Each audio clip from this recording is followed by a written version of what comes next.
আসসালামু আলাইকুম রহমতুল্লাহ। উন্মোচনের নতুন আরেকটি ভিডিওতে আপনাকে স্বাগতম। আমরা অলরেডি চলে আসলাম কাদিহাটের পাশে বাসতলাতে। এখানে এই যে মুসাফুর পুনরায় রেগুলেটরের নির্মাণের জন্য সবাই যে যার অবস্থান থেকে আওয়াজ তুলুন।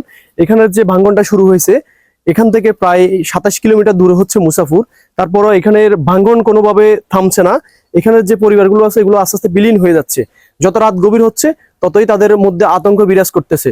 এখানে যে এই যে একটা ঘর দেখা যাচ্ছে, এই ঘরটার অর্ধেক পড়ে গেছে আর অর্ধেক অংশ আছে। তারা অলরেডি ঘরের মধ্যে নাই, বাইরে চলে গেছে।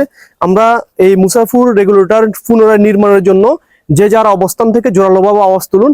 গুলো বিলীন হয়ে যাচ্ছে। এখানে অসংখ্য পরিবার ছিল, সবগুলো এখান থেকে চলে গেছে। এখন এখানে নাই, আর গুটি কয়েকটা পরিবার আছে, তাও রাস্তার পাশে। যেমন এখন যেভাবে ভাঙনটা শুরু হচ্ছে এভাবে যদি চলতে থাকে তাহলে একদিনের মধ্যে চলে যেতে পারে কয়েকটা গ্রাম। যে যার অবস্থান থেকে আওয়াজ তুলুন। তাদের চুলায় আর হচ্ছে না রান্না, ভেঙে সব বিলীন হয়ে যাচ্ছে।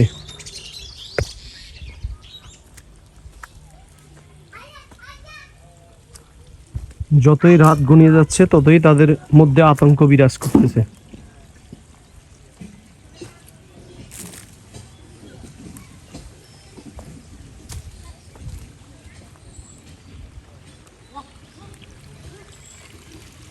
এগুলো হচ্ছে জোয়ারের পানি। এখান দিয়ে আর একটা বাড়ি আছে, এই বাড়িটা ভেঙে গেলে শেষ। এই যে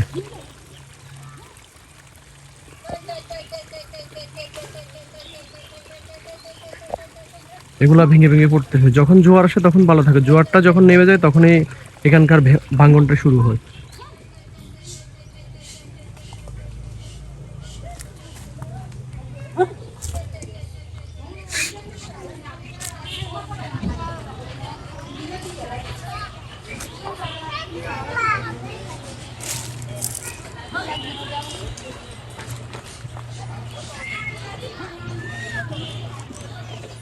দেখি ফুটি যাবো। তাদের চুলা ভেঙে শেষ।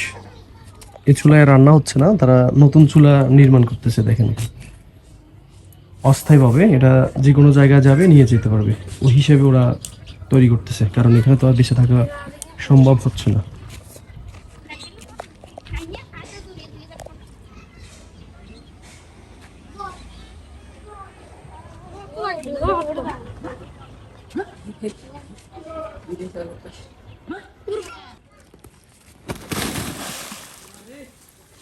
হয়তো বলতে পারেন আমি আপনি কি করতে পারবো, চাইলে অনেক কিছু করতে পারবো।